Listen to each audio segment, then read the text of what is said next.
Amazing, Jonathan. It's fantastic to be here for this Institute of Organisational Dynamics Breakfast Brainstorming event just before Christmas. Thank you everyone for being here and participating already. I can just see from the chat function some really powerful conversations about the nature of our workplaces, the nature of work, and what more we need to all be doing to create a more healthier, a more human, from my perspective, of course, as a conflict resolution professional, a more harmonious workplace. And of course, I think those organisations which are doing this stuff well recognise that those characteristics are also underpinning high-performing organisations. And actually, the future of high performance is human and how we treat each other. And at the very heart of how we treat each other, those principles, for me, as I see it, are principles and concepts of justice.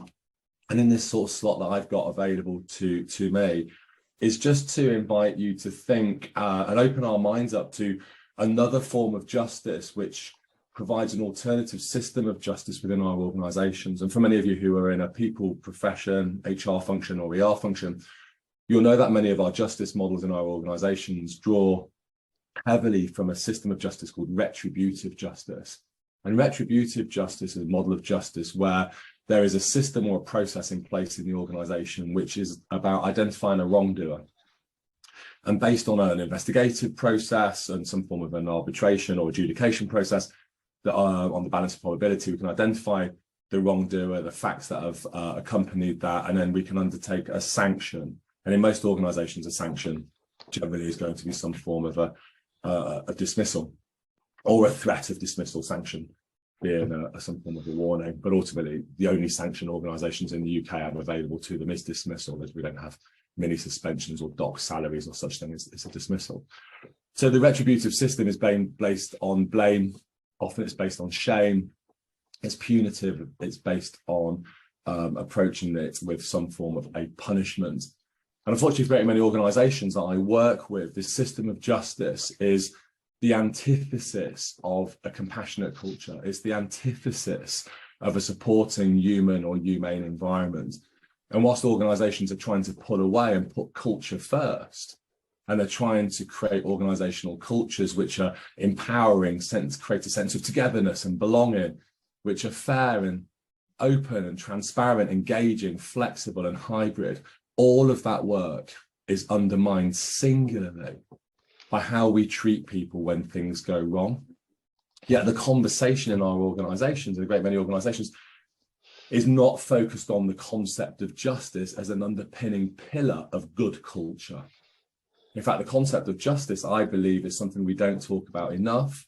We accept, somewhat casually, a broken system of justice, and we disregard the harm, the stress, the misery, the anxiety, the fear, and the betrayal that is caused by the justice systems, as so clearly underpinned by our formal performance management systems, disciplinary procedures, and grievance procedures. And for me, the future of work is a future whereby the grievance procedure, the disciplinary procedure, and the current systems for managing performance no longer exist. They're not that we reform them or modify them or develop them or tinker with them. We rip them by their roots and remove them from our organisations. They extol all of the values and virtues of retribution, blame, shame, and punishment. And for organisations who want to get culture right, and it's clear from the statistics here, our candidates are looking for our organisations to get culture right. Over 45% of candidates scored into this WorkBuzz engagement survey identified that a great culture was the most important feature above salary, believe that or not, when they were looking for culture. We need to get this stuff right. So I developed a culture model, a cultural blueprint to help organisations to try and get culture right. It wasn't offered as a prescriptive or didactic system, and it's flexible and it's adaptable. And I won't spend ages going through the system. If you've heard me speak before, you'll know I talk about this transformational culture model and how it can work in organisations. I talk about the coalition of the triumvirate, the HR, union and management function. Don't we need them to come together right now to engage in predictive, proactive, strategic, transformative thinking to build a new social contract in our organisations? We need it right now, today, to be happening because of the obviously rising industrial and relations risk. So the Transformational Culture Hub is the body then that owns the culture. But the centrepiece there is 8 enablers of a transformational culture, from purpose and values first, driving evidence-based practice, the shift from an HR function, the custodians of process, to people and culture functions the enablers of people. They focus on transformational leadership and management practices aligned to our values and behaviours. But the transformative justice is the key enabler at the centre of this, moving from procedural justice blended with retributive justice to a focus on restorative justice blended with procedural justice, which I'll talk through shortly.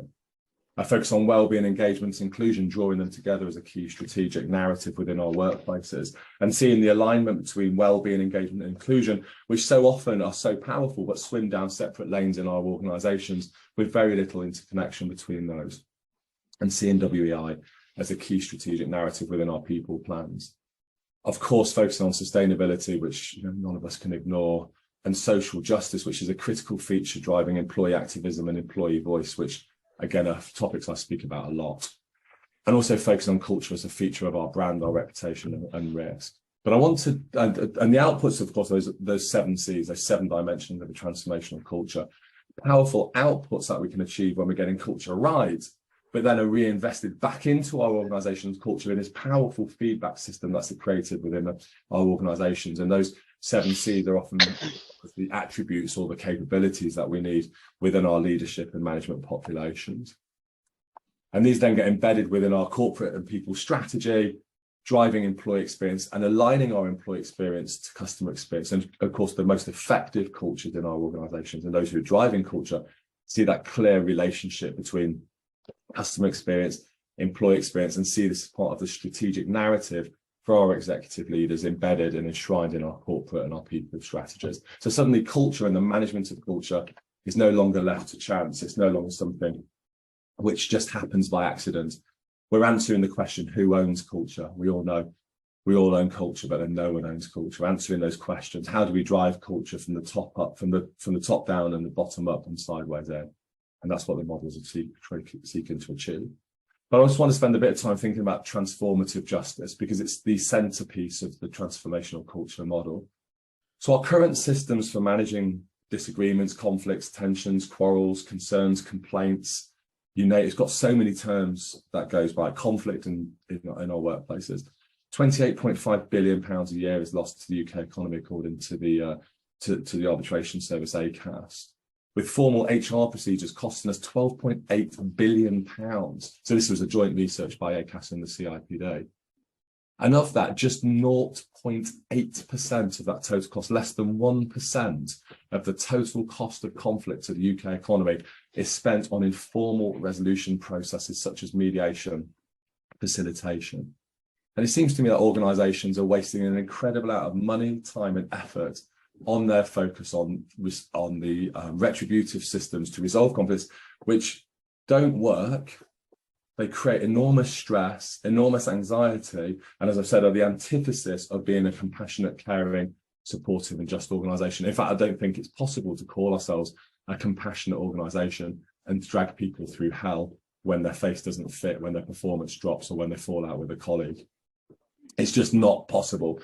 We cannot be a compassionate people professional, yet still have these systems and processes used so liberally and with so little thought in our organisations, simply because we're fearful of an adverse tribunal outcome and we need to tick a box to ensure that we've achieved procedural justice. So by decoupling procedural justice and retributive justice and recoupling them, this slide indicates some of the positive benefits that we can have within our organisations. So retributive systems, discipline, grievance and performance systems, think butter or lard. We like a bit of butter or lard, of course. It tastes good, but it's not very good for our bodies over the longer term. It's the same with retributive justice. It's destructive, it's harmful. Our needs are not met. The needs of the organisation aren't being fulfilled. It creates a blame culture within our teams, and that can lead to toxic cultures and then ultimately culture shock. And culture shock then is what we can see on the pages of our newspapers through social media feeds. It creates an unhappy and unhealthy workforce, disengaged. We have a very closed mindset. We're not open to ideas and innovation and insight. And then, as I said, it can create that culture shock which permeates through the organisation. And then we need to send people in to rescue the situation. And often that's the HR function to try and come in and rescue it, because we've not taken the time to think about how we might resolve these issues more constructively. Transformative justice, the merge of restorative justice, which is about compassion, it giving dialogue primacy, positive engagement, empathy, positive psychology, appreciative inquiry, features which are critical to good organisational health. It creates constructive relationships where needs are met. Dialogue is given primacy in our organisations. We're building bridges rather than creating walls between our workforce. Happier and healthier workplaces where we feel engaged and empowered to help resolve issues and challenges in the workplace. It creates a high growth mindset where we're open to ideas and insights from others who we may disagree with. It gives us the ability to disagree well, to disagree better, to embrace others' ideas who may differ from our own. So it promotes and underpins a diverse and inclusive organisation, contributing therefore to a fair, just, inclusive, sustainable and high performance culture, a culture which I describe as a transformational culture. And one of the ways that organisations like Burberry and Next, and we're now working with numerous NHS organisations and governments, departments and local government organisations, and we're working in the UK and the States now to implement an alternative. So we're ripping out those discipline and grievance procedures and replacing them with a people framework, looking at a framework rather than a policy, and undertaking really interesting shift in the way that organisations think about how they handle concern, and very much empowering managers and leaders to have the conversations they need as close to source as possible, equipping them with the skills that they need. The resolution framework is one of the most powerful ways of delivering a fair, just and inclusive remedy to workplace conflicts and disputes. It's values-based, outcomes-oriented, person-centered. So it's really shifting the dial to help HR to achieve, and to HR and others to achieve those cultural objectives that they're putting in place. Bringing people together to find solutions. We've removed language such as warnings. They're now reminders. We've removed hearings. They're now resolution meetings. We've introduced a triage process, so you can triage cases to identify the most appropriate route to resolution in a case based on a set of objective criteria. One of the things I've heard so many times over the last 20 years is we can't move away from discipline and grievance procedures because they provide consistency and compliance. Well, firstly, they don't provide any consistency whatsoever. If I give 10 managers 10 different scenarios on a particular workplace issue, I'm going to get 10 different answers on how those managers will deal with it. And there is no compliance. There is no statutory, moral, legal or other duty on an organisation to have these procedures in place. That was repealed following the Gibbons Review in 2007, and in the 2008 Employment Act. We choose to have these retributive, pernicious, corrosive, divisive and challenging processes in our organisations. There's no consistency nor compliance arguments for retaining them. It's just because we haven't thought in our organisations that there may be a better way. And there is a better way. And it's about putting people first. So the future of work to me, Jonathan, is about how do we put people first in our workplaces and put people before policy, and recognising that actually the risk of an adverse outcome in a tribunal is not just simply going to be fixed by dragging people through a punitive, retributive process. It's about recognising that actually we can put them first in the process, and that still protects you in the tribunals, which shouldn't be the only factor that we're bearing in mind when we're thinking about how we design an ER system in our workplaces.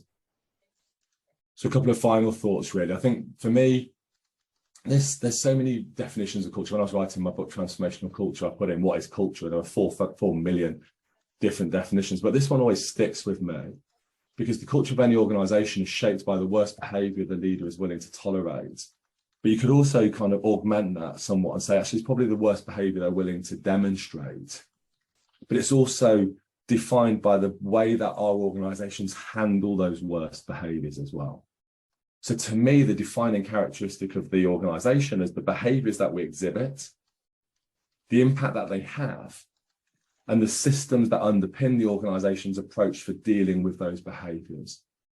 So it's about how do we feel, it's about how we perceive others, about how we receive others' behaviours and how we behave ourselves. And when organisations think about culture in those terms, then they can really adapt and develop their systems for managing those behaviours constructively. And transformative justice sits within a wider prism, and we'll listen to Perry, and I'm really excited to listen to Perry, obviously being a leading light in development of transformational HR systems within our organisations. But it sits within that broader framework, or this pyramid of transformational leadership, transformational HR, and then transformative justice. all coming together to create a positive work-based culture.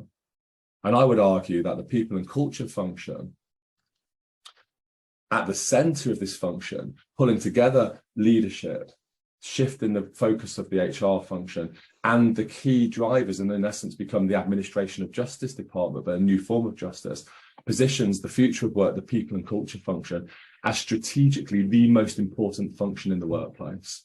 No longer is the people and culture function striving for a position at the board to be part of the strategic discussion and strategic decision making. The people and culture functions becomes the most strategically important function of the organisation, pulling together all of those different strands of what it means to be an employee, a worker within the modern workplace. And I'll leave you with just one final thought, really, and it's about how justice flows through our organisations. And for those of you who are concerned about these issues, as I believe we all should be, are thinking about 2023 and looking at the rise of industrial relations unrest, looking at the challenges that we're all facing, justice underpins every single one of those issues that we're facing in our economy and within our country right now.